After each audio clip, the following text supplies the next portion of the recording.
Welcome back, ladies and gentlemen. We are still covering Egypt's support to Palestine by all means. To shed more light on this, we have the pleasure to have with us over the phone Dr. Milad Momtaz, a political analyst. Good morning, sir. Good morning. Well, Dr. Momtaz, we were just following a few minutes ago the supplies and the convoys Egypt is sending, the humanitarian aid which is going to be sent by Egypt to the Gaza Strip and the people of Gaza, that covers everything. The convoys consists of 199, nearly 200 trucks filled with everything, medical supplies required for requirements, and also covers blankets, water, food, tons and tons of the humanitarian supplies. Give us, how did you see this picture today? Actually, what I've seen today is a very important message to the entire world that Egypt is committed to the Palestinian issue. That's simple and straightforward. It's not only by talk, by words, by whatsoever. It's about actions. And when I see what I saw today, I come to a conclusion that Egypt is directly involved in this.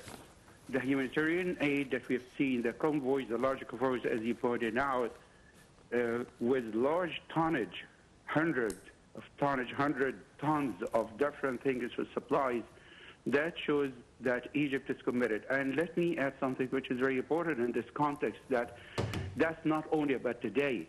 It's been on for the last 40-something days now since the whole thing, the whole conflict started. Egypt, day one, has shown that, okay, we are deeply committed to the humanitarian cause of this issue. And we have been calling on to the entire world to do something about it. I still recall the long queues of the lorries and trucks waiting to cross the Rafah crossing. I know that, okay, it was difficult for the last whatever couple of weeks to get into Gaza, because the other side of the issue, here we're talking about the occupied forces, are firstly reluctant. They don't want to get this, the lorries into Gaza. Secondly, they want to squeeze everything into Gaza. And to give a simple example, the last 2-3 days, we've been following the news about hospitals, what's been going on in hospitals in Gaza, and it's 100% inhumane by all means, by all the standards, talking again and again and again about the international law. That's very much unacceptable. What we've seen in the hospital with Shifa, about those premature kids, it's very much unacceptable. The other day I was reading about the fuel issue in Gaza, which is so terrible there. They can actually get fuel by all means.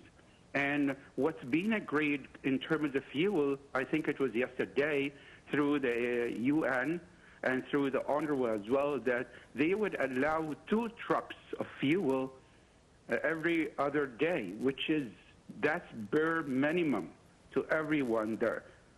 So Egypt has been trying. Egypt has been trying really hard, and President Sisi has made it very clear day one that we're not giving up on this. We're helping them out by all means, by all measures. And I think today that is another phase, and that is another evidence, and that is another episode in this. And I think with all what we've been going through as Egyptians, everyone knows, all of us know that economically speaking, and the issue that we've been seeing, okay, in Egypt. However, with all of this, we tell everyone in the world that we are doing our best to help our brethren in Palestine. And as I said earlier, that we're not giving up on you or on the issue. Yes, Dr. Momtaz, you have touched on several points. As we are speaking, of course, about the Egyptian convoys going to Gaza, we are going to also stress on the point of Israel forbidding the medicine or the supplies or the food or the power for the Palestinians. But first of all, I would like to stress on or to talk to you, ask you about the first part of your answer concerning the supplies. So this is not the first time that Egypt sent supplies. Most of the supplies that have been sent to Gaza since the crisis started on the 7th of October are from Egypt. And actually this is not the first time in comparison to what Egypt have sent in previous months, previous years. It's normal for Egypt, you know, every day and every week we used to see long queues of trucks standing and crossing the border to Gaza since years ago. So tell us about the past future that Egypt is still continuing nowadays. You've made a very important point that Egypt, as I said earlier, and you said as well, that it's not something negotiable to us Egyptians. Okay, we don't see that kind of thing that it's something, okay, above normal or whatsoever. No, it's very normal to us as Egyptians because we feel and get the fact that they are going through tough times. I pointed out briefly a couple of minutes ago to some issues. One of them was the fuel, okay, and you pointed out to another issue about supplies, and let me be more precise on this. When it comes to medical supplies, it's very, very crucial. Everyone in the world, and we've seen and we have heard the WHO head there, okay, as he was speaking directly, that Gaza is turning into hell without medical supplies. Medical supplies are very urgent, and it's you know, it's not accessible by all means to the people there. The other day I was reading about incubators and what's going on in hospitals. I was reading about cesarean operations being performed under phone lights. Can anyone imagine that, okay, cesarean operations, we're talking about operations at an operation room, and we are doing this. The doctors don't have lights, don't have anything to perform such operations. Incubators, and we know those about little babies, incubators, they need fuel, they need so many things, they need medication, they don't have anything. Egypt, day one, as you said, and I've mentioned earlier that we've been trying to get this to Gaza as soon as possible.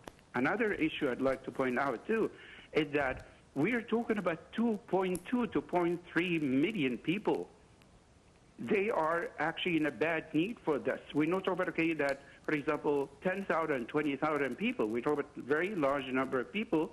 They are in a bad need for this. So yes, Egypt is trying hard. We are trying very hard. But at the same time, if you don't mind, the international community should step into this. It's not only about Egypt. It's about the entire world.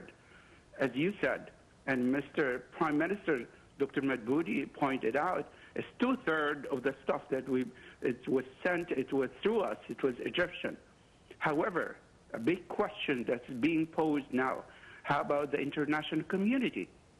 Isn't the international community as equally responsible for this? The human beings who are suffering there, who are suffocating because of they are being besieged for the last 16 or 17 years. yes, Don't they deserve decent, just, peaceful life as everyone else in the world? If the other party in that world, and actually because they always say in Tel Aviv that it's Hamas is the aggressor, whatever, that's not my issue for now. My issue now, you have killed more than 12,000 human beings in Gaza. Yes. That we talk, okay, more than 4,000 to 5,000 children have been killed. The outcry, the international outcry being sent out to the entire world, where are the key powers in the world in that context? Where have you been? What are you doing till today? Yes. A breakthrough that happened a couple of days ago, if you don't mind, at the Security Council. And we believe that, wow, That's a huge, big breakthrough. You Yes. know, the resolution that was actually issued, 2 or 3 days ago, Yes. it's calling for, okay, a humanitarian truth, And actually, to me, that is a very small step. That's not a big step by all means, because we've been calling for this for the last 40 days.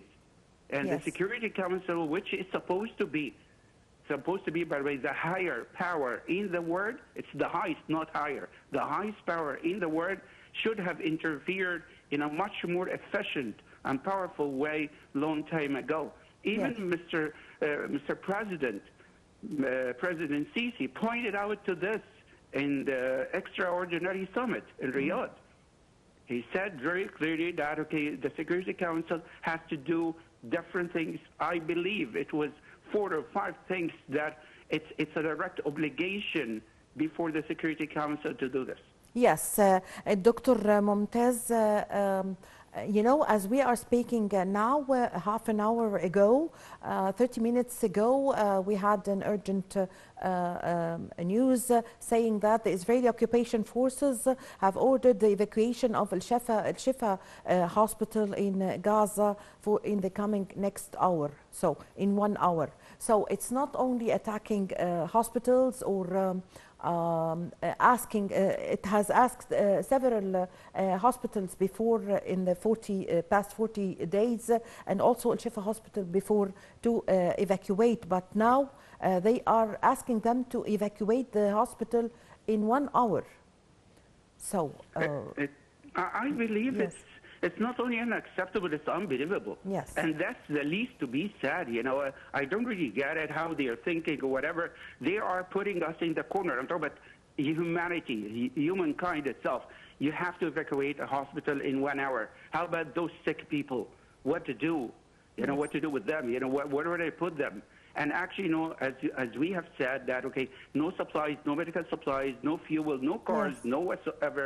And then actually evacuation has to be done in 1 hour, in no time, in other words. Where are they supposed to go? This is also a question. Where are they supposed to go? Where is the safe place? There's no safe place in Gaza Strip. They ask before the people to be displaced or to come from the north to the south. Yet they are bombarded. Yeah, 100% true. You're 100% true. I wouldn't argue over this. It's the Israelis have been arguing over this. They have been telling everyone in the north, as you said, that head southwardly. And as they head southwardly, they get bombarded. So they head southwardly more. And then, okay, they get bombarded once again. People get injured and wounded. They are being rushed to hospitals. And then they say that, okay, no to hospitals. You have to evacuate hospitals. Mm-hmm. And actually, the largest organization in the world, humanitarian and charity organization, they've been talking about this. And they have been urging everyone in the world to interfere. It's very catastrophic. That's the least to be actually said. There is no safe place to go. And I have to put it this way, clear cut, crystal clear, that Gaza is turning to be a huge and vast graveyard. Unfortunately, I'm very sorry to put it this way, because it's wherever you go, and I have read the other day how many buildings have been demolished. It's astonishing. It's staggering by all measures. Yes. We're talking about that we are nearing, I've read that like 300,000 buildings, we're nearing that figure. Imagine hitting the figure of 300 buildings have been, totally devastated, demolished by all means. And then you've been telling everyone, okay, seek, safe shelter. Where is that safe shelter? Where to go, as you said? That's a very important question. And once again, as I said earlier, that we're talking about millions of people. We're actually, and that's a very important question that should be addressed to the Israeli authorities. What you're seeking, I need to ask them, what is your direct purpose? What is your goal, the end goal? Because you've been talking about that we're seeking Hamas militants. That's what they say, right? Yes. However, they are following Hamas militants. Exactly. Or fighters. As you said, they want to eliminate, Yes, Hamas. that's true. But how about, okay, you're sitting there in hospitals. And let me point out to something that I read, and I've been following this for the last 3 days. You know, they took one of the Fox News reporters with them as they were entering a Shifa hospital. Okay? What happened? And the guy recorded everything live. And he said that, okay, we couldn't find anything. Yes. Again, we couldn't find anything. They found no one. So the claims are being made again and again and again by the Israeli authorities. They are baseless by all means. Yes. Where is the evidence? So show us, okay, because they always say that, okay, the tunnels, the headquarters, the command headquarters of Hamas are there beneath the hospitals. Get us some evidence to see this, to believe you. Otherwise, why evacuating patients? Why doing this to everyone in Gaza? It's beyond words, as I said earlier. Yes. Unfortunately, our time is up. I thank you very much for your time. Thank you for your valuable information. Dr. Milad Momtaz, political analyst. Thank you very much, sir, for joining us over the phone. And with this, my dear viewers, we come to the end of this episode of our program, The Breakfast Show. My name is Amal Mukhtar. Thank you for watching.